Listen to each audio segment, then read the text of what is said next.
তরফ থেকে পুনরায় বিবৃতি দিয়ে জানানো হচ্ছে এই শপথ অসাংবিধানিক। তিনি ডেপুটি স্পিকারকে বলেছিলেন, এক্ষেত্রে স্পিকার করেছেন এবং এখানে রাষ্ট্রপতির কাছে তিনি রিপোর্ট পাঠাচ্ছেন। রাজ্য বিধানসভায় নবনির্বাচিত দুই বিধায়কের যে শপথ হয়েছে তা পুরোপুরি বৈধ, সাংবিধানিক এবং আইন ও রীতি মেনে।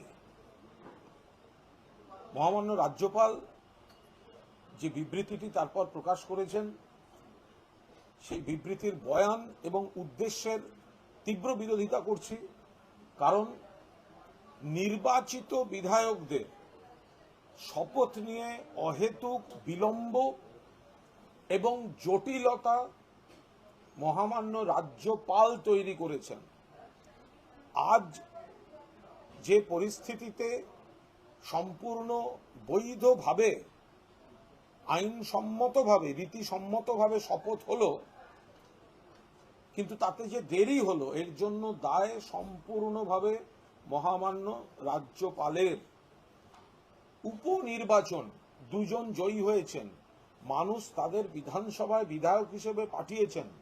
রাজভবনের কোনো নৈতিক অধিকার ছিল না তাদের স্বেচ্ছাচারিতার মধ্যে দিয়ে এই শপথে বিঘ্ন এবং বিলম্ব ঘটানোর। রাজ্যপাল মহোদয়ের এই পরিকল্পিতভাবে বিলম্ব ঘটানো, অন্যায় জেদ, নির্বাচিত বিধায়কদের অধিকারে হস্তক্ষেপ করা, নির্বাচিত বিধায়কদের অধিকার প্রতিষ্ঠিত না হতে দেওয়ার চেষ্টা করা, তার থেকেই এই পরিস্থিতি তৈরি হয়েছে। তিনি আজ আমাদের উপাধ্যক্ষ ডেপুটি স্পিকারকে তিনি দায়িত্ব দিচ্ছেন। এতদিন ঝুলিয়ে রেখেছিলেন কেন? মানুষ ভোট দিয়ে বিধায়কদের নির্বাচিত করে রেখেছেন, কেন তাদেরকে ঝুলিয়ে রাখা হয়েছিল? উপাধ্যক্ষ বা ডেপুটি স্পিকারকে উনি নির্দেশ দিয়েছেন। হাউসের স্পেশাল সেশন, বিশেষ অধিবেশন চলছিল। উপাধ্যক্ষ তাঁর বক্তব্য সম্পূর্ণ আইনসম্মতভাবে পেশ করেছেন, তাঁর যুক্তি পেশ করেছেন এবং তার উপর দাঁড়িয়ে মাননীয় অধ্যক্ষ শপথের ব্যবস্থা করেছেন। এর মধ্যে রাজ্যপাল, তাকে আমরা বারবার বলেছি, আমাদের সৌজন্যকে দুর্বলতা ভাববেন না। আজকে তার এই বিবৃতি হচ্ছে ব্যর্থতার আর্তনাদ। ব্যর্থতার আর্তনাদ। আটকে রাখতে গেছিলেন, দেরি করাতে গেছিলেন, এখন আর্তনাদ করছেন এটা কেন, ওটা কেন, সেটা কেন। আরে দুজন জেনুইন বিধায়ক ভোটে জিতে এসেছেন, ইলেকশন কমিশন সার্টিফিকেট দিয়ে দিয়েছেন। সেখানে একটা রীতিগতভাবে শপথ, কেন তার জন্য দেরি হবে? কিসের জন্য তার জন্য দেরি হবে? আমরা কি এইসব ইদানিং নতুন দেখছি? এগুলো আগে হয়নি? উপনির্বাচনে শপথের ঘটনা ঘটেনি? কোনোদিন শুনেছেন এসব ঘটনা? কোন রাজ্যপাল আটকাতে গেছে, এই করেছে, সেই করেছে? এসব বিজেপি জমানার রাজ্যপালরা এসে এইসব কাণ্ড কারখানা করছে। আবার বলছি, প্রধানমন্ত্রীর শপথ রাষ্ট্রপতি করিয়েছেন, প্রধানমন্ত্রীর শপথ রাষ্ট্রপতি করিয়েছেন, কিন্তু সাংসদ হিসাবে, লোকসভার সদস্য হিসেবে ব্যক্তি নরেন্দ্র মোদীর শপথ লোকসভায় দাঁড়িয়ে প্রোটেম স্পিকার করিয়েছেন, রাষ্ট্রপতি নন। ফলে এটা খুব সকলে জানেন আইনসম্মত বিষয়। বিধায়কদের শপথ স্পিকার করিয়ে দিতে পারেন। 1 মাস হয়ে গেছে, রাজ্যপাল দেরি করিয়েছেন, ইচ্ছাকৃতভাবে দেরি করিয়েছেন, কলকাতার বাইরে বসে থেকে দেরি করিয়েছেন। বারবার বলা হয়েছে করে দিন, করে দিন, আটকে রাখবেন না। এরপরে আইনিভাবে যা হয় সম্পূর্ণ বৈধভাবে তার আইনও মহামান্য স্পিকার বিধানসভায় সম্পূর্ণভাবে ব্যাখ্যা করে দিয়েছেন, যা যা রুলস ছিল। কিন্তু এখন রাজভবন থেকে যে বিবৃতিটি দেখা যাচ্ছে, রাজ্যপালের বক্তব্য বলে যেগুলি দেখা যাচ্ছে, সেগুলি ভিত্তিহীন। সেগুলি এই বিলম্বের বিলম্ব এবং বিঘ্ন ঘটানোয় ব্যর্থতার পর অসহায় আর্তনাদ।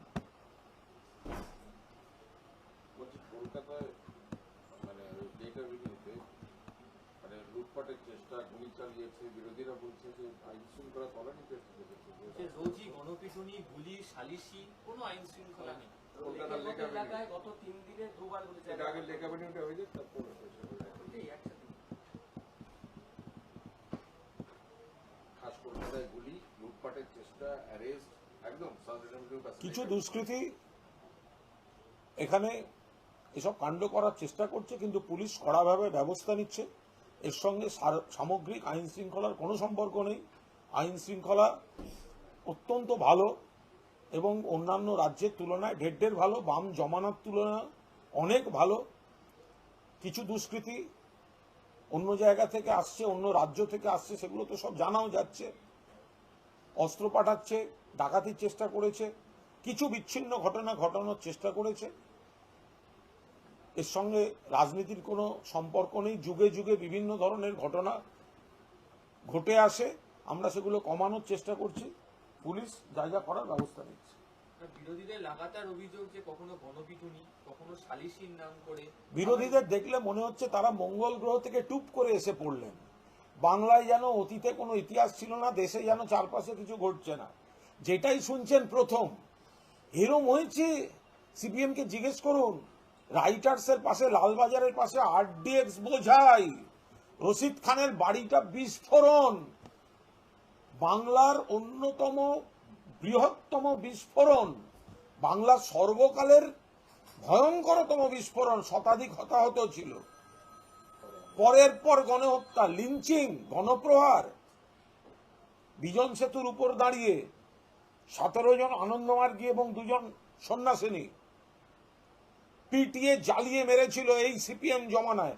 এখন কমরেড কি মনে হচ্ছে মঙ্গল গ্রহ থেকে টুপ করে এসে পড়লেন? বিজেপি রাজ্যগুলোতে কি ঘটছে? বাংলায় দু একটা বিচ্ছিন্ন ঘটনা ঘটানোর চেষ্টা হচ্ছে, সেগুলো পুলিশ প্রশাসন সরকার যথাযথ দায়িত্বের সঙ্গে সেগুলোকে মোকাবিলা করছে, দোষীদের ধরছে, যেখানে যেখানে সচেতনতার দরকার তা প্রচার করছে।